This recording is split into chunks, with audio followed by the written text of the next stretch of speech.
Assalamualaikum warahmatullahi wabarakatuh. Perkenalkan, nama saya Amiruddin Hoiri, absen 7 dari kelas MPIA. Baik, di sini saya akan menjelaskan konsep dasar manajemen dan kepemimpinan pendidikan Islam. Baik, saya langsung saja. Satu, definisi manajemen pendidikan Islam dan kepemimpinan pendidikan Islam. Manajemen pendidikan Islam adalah suatu proses penataan atau pengelolaan lembaga pendidikan Islam yang melibatkan sumber daya manusia muslim dan non manusia dalam menggerakkannya untuk mencapai tujuan pendidikan Islam secara efektif dan efisien. Jadi definisi manajemen pendidikan Islam itu menggerakkan manusia untuk mencapai tujuan pendidikan Islam secara efektif dan efisien. Sedangkan kepemimpinan pendidikan Islam adalah kemampuan untuk mengarahkan, memotivasi, menggerakkan, melatih, memerintah, mengatur agar organisasi dapat berjalan dengan baik, agar dapat mencapai tujuan yang telah direncanakan yang berdasarkan dengan nilai-nilai Al-Quran dan Sunnah. Jadi sedangkan kepemimpinan pendidikan Islam itu kemampuan untuk memengaruhi agar organisasi dapat berjalan dengan baik. Yang kedua, ruang lingkup manajemen pendidikan Islam. Ruang lingkup manajemen pendidikan Islam mencakup perencanaan, pengorganisasian, pelaksanaan dan pengendalian berbagai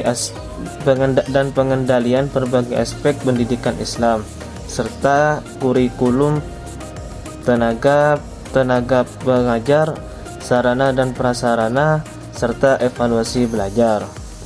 Yang ketiga, fungsi manajemen pendidikan Islam, yaitu ada 4: planning, perencanaan, organizing, pengorganisasian, actuating, tindakan.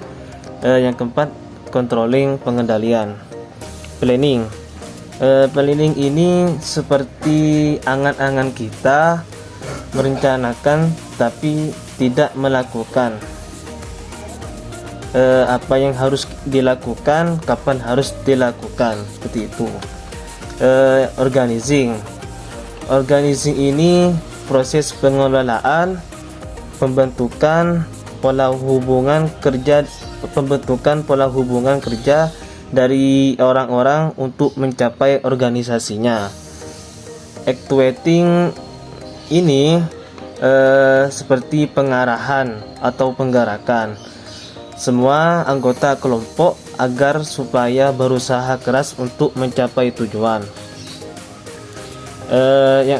Yang keempat terakhir, controlling. Controlling ini kegiatan pemantauan untuk memastikan bahwa yang dipantau itu tercapai sesuai rencana itu. Yang keempat, hubungan manajemen pendidikan Islam dan kepemimpinan. Manajemen pendidikan Islam dan kepemimpinan saling terkait karena kedua konsep tersebut sangat penting dalam mengorganisir dan mengarahkan lembaga pendidikan Islam. Manajemen pendidikan Islam melibatkan pengelolaan sumber daya, pengorganisasian struktur, dan pengambilan keputusan untuk mencapai tujuan pendidikan Islam. Ini termasuk mengidentifikasi kebutuhan siswa, mengembangkan kurikulum, mengelola anggaran, dan mengkoordinasikan kegiatan di lembaga pendidikan Islam. Kepemimpinan di sisi lain melibatkan kemampuan untuk menginspirasi dan mengarahkan individu atau tim untuk mencapai tujuan bersama. Itu. Yang kelima yaitu model dan gaya kepemimpinan pendidikan Islam. 1. keturunan atau genetis, yang kedua sosial, yang ketiga ekologis.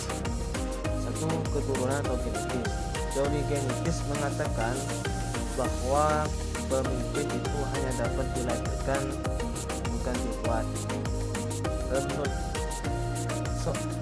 seorang pemimpin itu dibuat, karena kalau dilahirkan belum tentu menurut sifat kepemimpinannya. Yang kedua, sosial. Pada dasarnya teori sosial ini menyatakan bahwa pemimpin itu dibuat atau dididik dan dilatih dan dibimbing, bukan seperti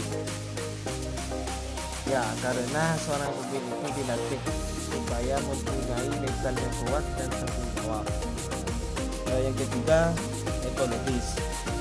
Teori-teori sebelumnya tidak semua benar. Oleh karenanya, sebagai reaksi dari teori-teori tersebut muncul aliran ini, yaitu ekologis.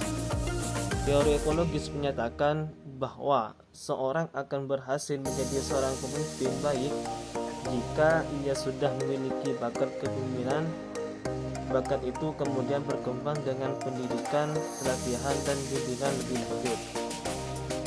Gaya-gaya kepemimpinan, yaitu ada 14.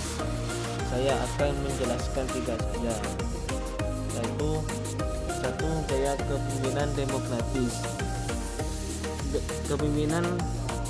Gaya kepemimpinan demokratis menganggap bawahan sebagai makhluk yang termulia di dunia, selalu berusaha mensinkronisasikan kepentingan.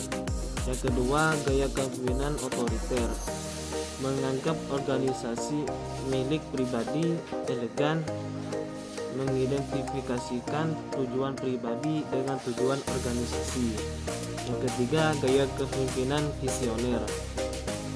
Gaya kepemimpinan visioner mampu mengajar peluang untuk bekerja sama dan mengambil bagian dalam praktik yang dapat memperluas pengetahuan, memberikan tantangan berpikir, dan mengembangkan imajinasi. Yang keenam, yang terakhir, yaitu implementasi manajemen dan kepemimpinan pendidikan Islam. Satu, kepemimpinan berbasis komunitas. Pendidikan Islam menekankan pentingnya kepemimpinan berbasis komunitas, di mana pemimpin bertanggung jawab untuk memimpin dan menginspirasi seluruh komunitas Muslim. Dua, kepemimpinan berbasis etika dan moral. Pendidikan Islam menekankan pentingnya kepemimpinan berbasis etika dan moral, di mana pemimpin bertanggung jawab untuk memimpin dengan cara yang adil dan kasihan. Yang ketiga, kepemimpinan berbasis keteladanan. Pendidikan Islam menekankan pentingnya pemimpin sebagai teladan dan panutan bagi pengikutnya. Yang keempat, kepemimpinan berbasis partisipasi. Pendidikan Islam menekankan pentingnya kepemimpinan berbasis partisipasi, di mana pemimpin bekerjasama dengan anggota untuk mencapai tujuan bersama. Yang kelima, kepemimpinan berbasis akuntabilitas. Pendidikan Islam menekankan pentingnya kepemimpinan berbasis akuntabilitas, di mana pemimpin bertanggung jawab atas tindakan mereka dan memastikan bahwa mereka bertanggung jawab atas tindakan mereka. Baik, mungkin itu saja yang dapat saya sampaikan. Kurang lebihnya mohon maaf. Wassalamualaikum warahmatullahi wabarakatuh.